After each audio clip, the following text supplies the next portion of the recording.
The cup was warm in my hand. Not hot. Warm like someone had held it for too long before passing it to me. "This tea clears out bad energy," Aunt Sheila said with a soft smile. Her voice was honey-sweet, loud enough for everyone to hear, but her eyes were on me alone. Some of the cousins chuckled.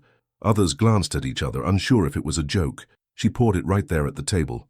Ceremonial almost. A full cup. No one else got one. I smiled, nodded politely, lifted it slowly. Didn't drink. The smell hit me first. Earthy, but off. Not bitter, not herbal. Something thicker. A trace of metal beneath the steam. I tilted the cup just slightly. The liquid was cloudy, not normal, nobody noticed. The room was full of noise.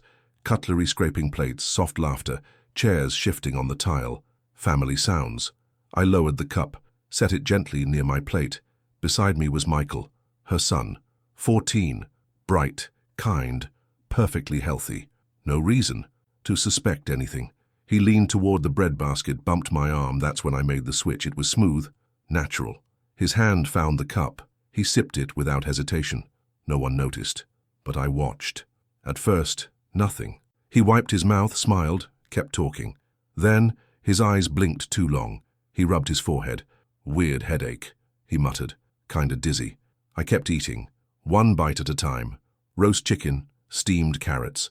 Everything quiet inside me, everything sharp. Sheila didn't flinch, just nodded along to a story someone was telling about a vacation in Arizona. Her hands folded, her face still, but I saw the pause. Half a second too long between her blinks. Michael put his fork down. "I feel weird," he whispered. No one paid much attention. Kids say that, they get up too fast, don't drink enough water, but I knew. I folded my napkin neatly. My hands were steady. The cup, his cup, still had traces of the cloudy brew inside. I tapped its side once, then again, not to draw attention, just enough pressure to mark it. I'd take it later. I didn't confront her. I didn't speak a word. I stayed until dessert. Michael didn't eat any. He leaned on the table, his face pale now, eyes glassy. "I think I need to lie down," he said. Aunt Sheila touched his back. "Maybe too much sugar," she whispered. That's when it clicked. This wasn't about sugar. It wasn't about headaches. It wasn't even about him. It was about control. Quiet. Control. Disguised as care. Wrapped in rituals and smiles. She thought I'd drink it. She thought I was still grieving, still trusting. But grief taught me how to listen to my gut, and my gut screamed the moment that tea touched my hand. I drove, home with the windows down. The cup was wrapped in a towel in the passenger seat. I already knew where I'd take it. Who I'd call. I didn't need revenge. I needed the truth. Sheila wasn't always like this. At least, that's what I told myself for years. She was my wife's older sister, 10 years apart, but close in that way only siblings who've survived hard parents can be. When I first met her, she was magnetic, mysterious, sure, but charming. She had this way of making you feel like she saw through you and forgave you anyway. At our wedding, she brought a jar of lavender honey she'd made herself and whispered, "For peace between you two, even when storms come." It felt sweet then, innocent, a gesture. We kept it in the pantry for years, never opened it. After my wife died, Sheila appeared more often. "You shouldn't be alone," she'd say. "Grief is dangerous in silence." I didn't push her away. Part of me believed she meant well. Maybe she did at first. She brought meals, herbal teas, tinctures labeled in handwriting too ornate to read. She'd say, "This one's for dreams," or "This will help your heart rest." I never took any of it. Not out of suspicion, just habit. I wasn't the type to lean on potions. I kept everything in a drawer, untouched. Sheila started, staying longer. Not just visits, she'd clean my kitchen, rearrange furniture, tell me how to break the energy flow of the living room. It felt intrusive, but I said nothing. I was still numb.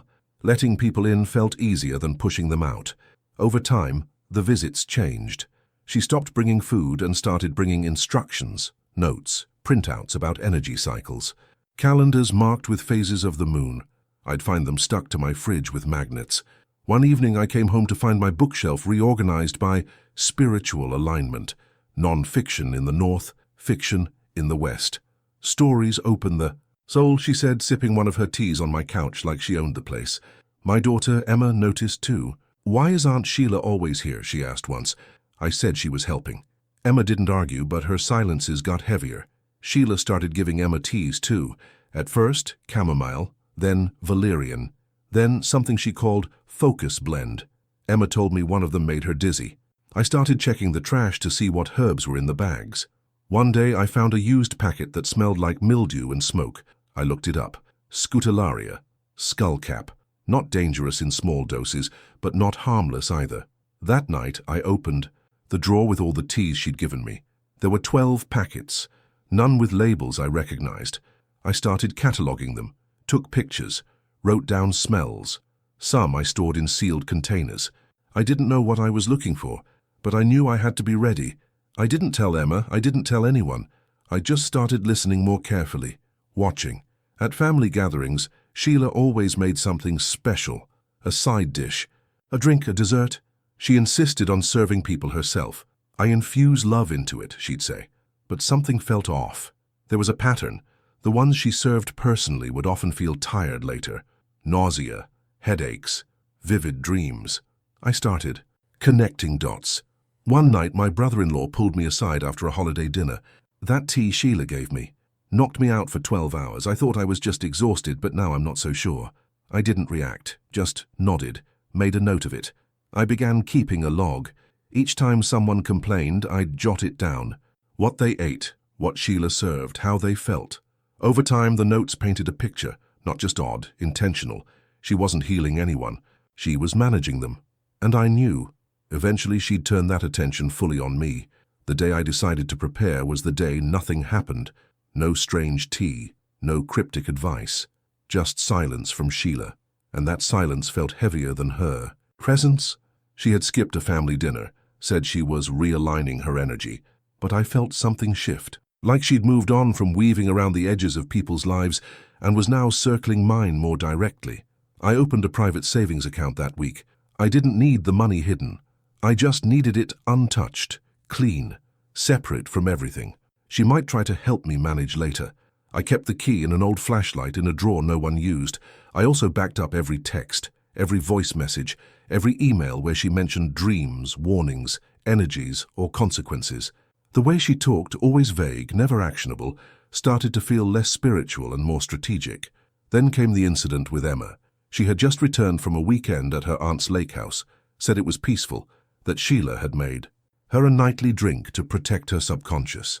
She said it jokingly, but she also said she slept 14 hours straight and couldn't remember her dreams. That's when I began locking my bedroom door at night. Not because I feared Sheila would come in, but because I no longer believed she wouldn't. I started collecting things, notebooks, receipts from the herbal shop downtown, a flyer Sheila had printed for something she called awakening sessions. She'd handed it to a cousin during a barbecue and winked when she said, "I only charge family when they need real change." That wink was a crack in the mask. She was testing people, seeing how far she could go under the guise of healing. I bought a second phone, registered it under another name, just to have one device untouched, unshared, unwatched. I began researching the compounds in the herbs she gave. Skullcap, passion flower, kava, harmless in theory. Combined, less so. Then I found one that didn't belong, not even among fringe herbalists. A root used in certain unregulated nootropic circles, known to disorient in high doses, known to erase inhibition in small ones. It had been in a blend she'd given me 6 months earlier. I kept it, labeled it, stored it in a fireproof box with the others. I still said nothing, still greeted her politely at family events, still nodded when she spoke about vibrations and psychic blocks, but I watched her fingers, her eyes, her silences. I started tracking who she avoided, the family members she no longer treated, the ones who'd pushed back. They were always the ones who looked healthiest now, most stable, most distant. She didn't like distance. She liked devotion disguised as healing, and I wasn't devoted, I was documenting.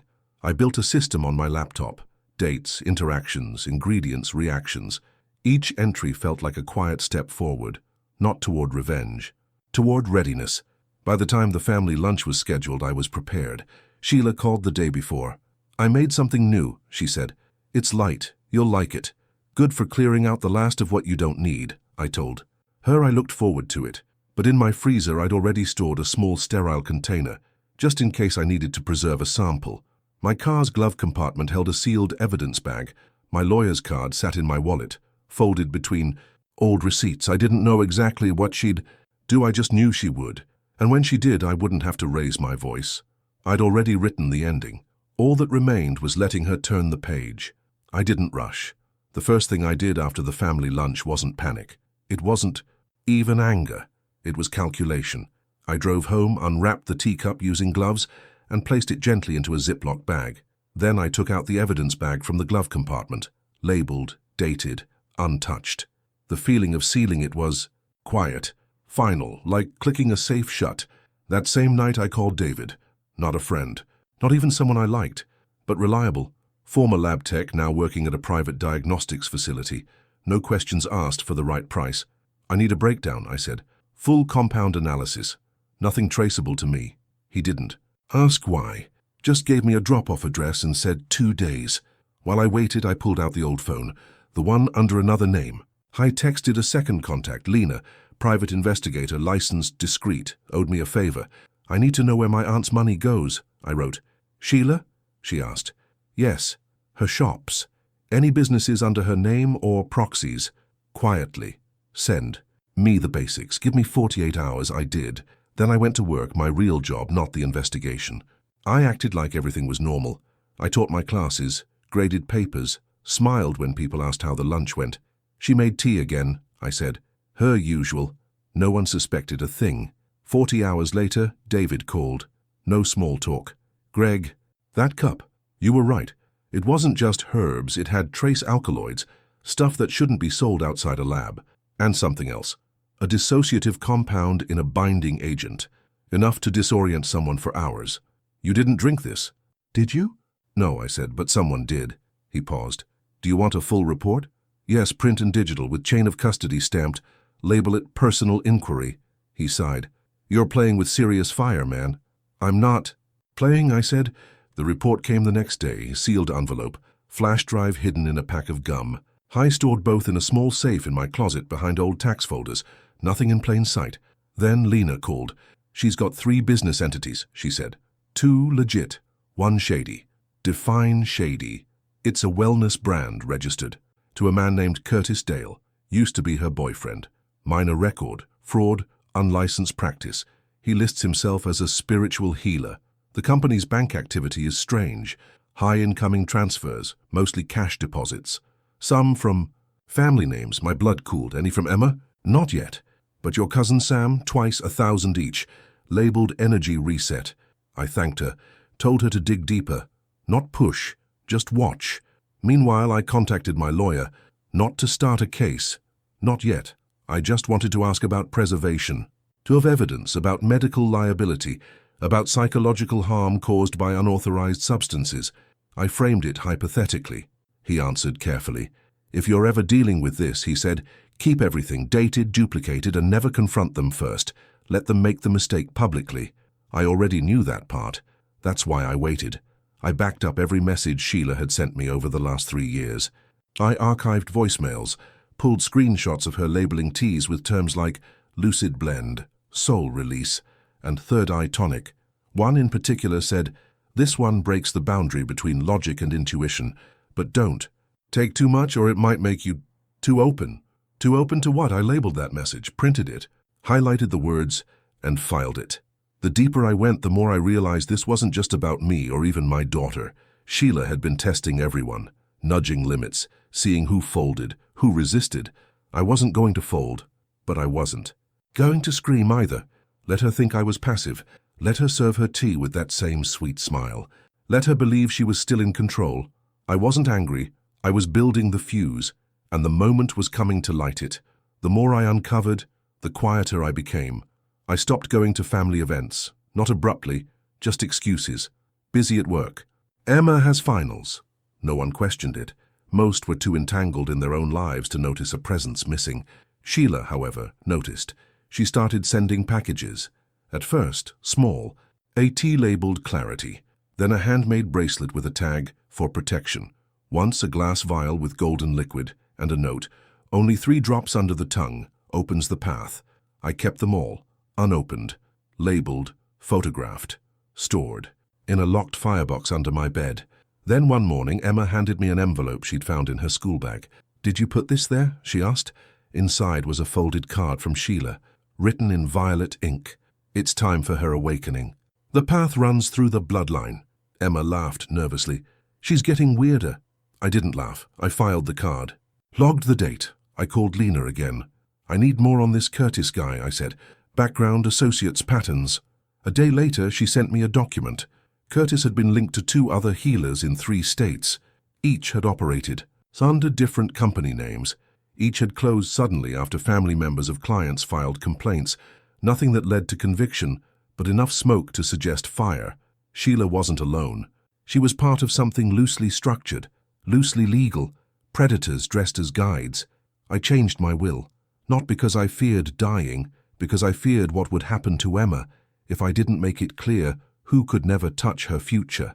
Then, I visited a doctor, told him I wanted a full panel, blood, liver function, toxicology. I needed baseline health records, clean, time-stamped, just in case. Next, I hired a digital forensics expert, quiet, discreet. I asked him to mirror Sheila's public content, her blog posts, videos, course materials. She was more exposed than, she realized. In one recorded webinar, she said, "The body resists truth at first. That's why we use enhancers, to dissolve the ego's defenses." Enhancers, I clipped that segment, had it transcribed, saved locally and in encrypted cloud storage. I watched the pieces assemble themselves. She wasn't targeting me emotionally. She was conditioning me chemically, slowly, indirectly. And I wasn't the only one. The real pattern wasn't in the tea. It was in the timing. Those most affected by her treatments always received them during moments of vulnerability. Divorce, illness, job loss, grief. She positioned herself like a salve but acted like a scalpel, cutting just deep enough to embed control, never enough to draw visible blood. That's when I decided I would stop her, not with confrontation, not with anger, with evidence, with silence, with inevitability. I printed a full binder, labeled tabs, compounds, victims, business links, recorded admissions, unlicensed activity, minor endangerment, witness statements. I had one blank section left. I labeled it Final Event. I didn't know when it would come, but I was ready for it. So when the next family lunch invite came, just a casual gathering, I accepted, not because I missed them, not because I forgave her, but because every web needs its last thread pulled, and I had the scissors sharpened. I wasn't angry, I was ready. I arrived early, not suspiciously early, just early enough to see where she placed everything. The dishes, the drinks, the seating. Sheila had always been theatrical, but today felt deliberate. She wore white, always white. Said it helped reflect energy. Her tone was gentler than usual, too gentle. She greeted me with a long hug and whispered, "I made a new blend, it's meant for closure." I smiled. "Sounds perfect." Emma stayed home. I said she had a headache. That part wasn't a lie. She was tired of pretending we were still part of a family. The tea came out 15 minutes later, poured only for me. "This one," Sheila said, "will help you shed the last skin." Everyone at the table laughed. Jokes about snakes, rebirth, but I saw it, the way she watched me as I lifted the cup. I brought it to my lips, then paused. "Actually," I said, "I've been having acid reflux lately." I handed the cup to my cousin Sam. "Mind trading with me?" He blinked, laughed. "Sure." The switch was made in plain sight. Sheila didn't flinch, but her hand twitched, just once. Sam took a sip. Nothing happened right away, but I wasn't waiting for symptoms. I had what I needed. After dessert, I excused myself. I walked to my car, opened the trunk, and retrieved a black folio. Inside was everything: chemical analyses, transcripts, financial trails, a timeline. I walked back inside, handed it to her and said 6 words. "You need to read this alone." She looked confused, maybe even offended. I didn't explain. I left. That night I emailed the same dossier to 3 people: a friend at the Department of Consumer Protection, a journalist specializing in alternative health fraud, and my lawyer. Each got a unique version, watermarked, trackable. By morning, Sheila's name was flagged. The department initiated a quiet review of her business. The journalist replied with interest. "Are you willing to go on record?" "No," I wrote, "but others might." 3 days later, Lena sent me photos. Curtis, the so-called healer tied to Sheila's finances, had been detained during a routine inspection of his retreat center in New Mexico. Authorities found unregulated substances and a stack of intake forms filled with false medical claims. That triggered something bigger. Investigators traced the money, the services, the testimonials. Some matched the same language Sheila used: path of surrender, ego-softening formulas, cellular memory unlocking, terms with no scientific backing, but plenty of emotional manipulation. My cousin Sam, who'd had the tea, called me 4 days later. "Did you feel weird after the lunch?" he asked. I didn't answer. Just asked, "Why?" I blacked out for 2 hours. Woke up in the back seat of my car. I thought I was just tired, but now I don't know. I told him to go to a doctor, to ask for a tox screen. I didn't tell him what I already knew. The final piece came a week later, a quiet subpoena.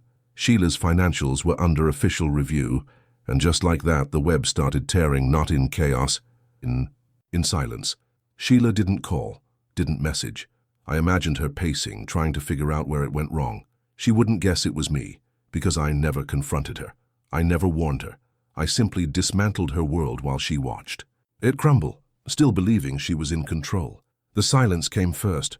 No more texts, no more packages, no cryptic voice notes about energy shifts or ancestral wounds.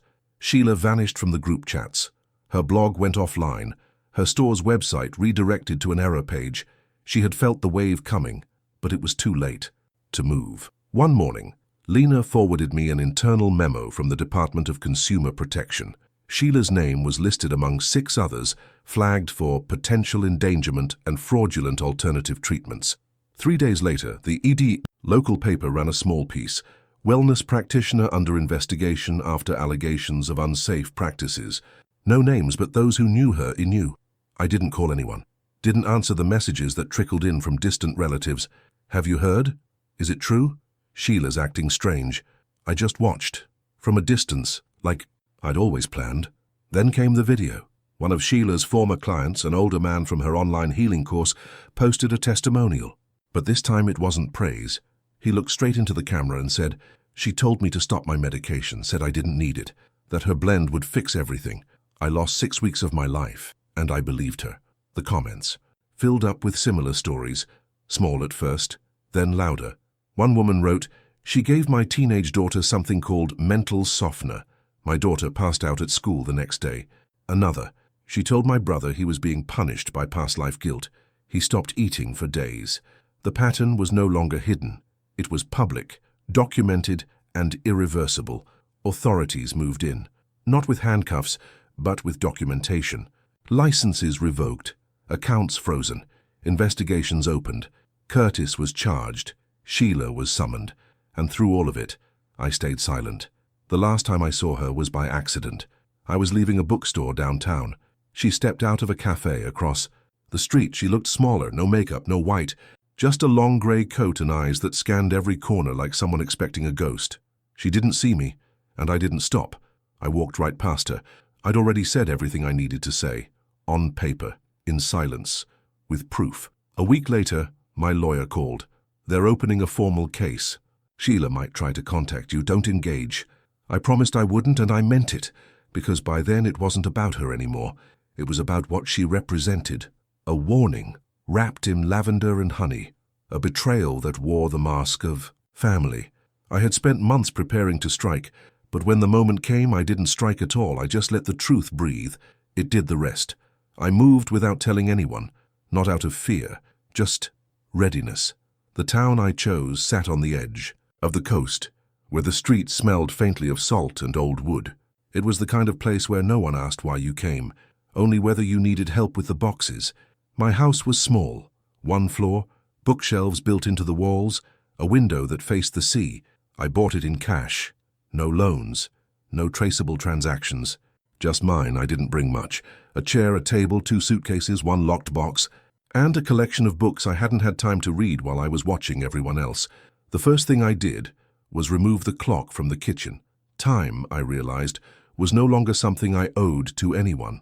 Mornings became quiet rituals. Black coffee, barefoot on cold floorboards, the newspaper folded with surgical precision. No phones, no herbal messages, no coded warnings, just breath. One afternoon, I walked into the town's library and asked if they needed help.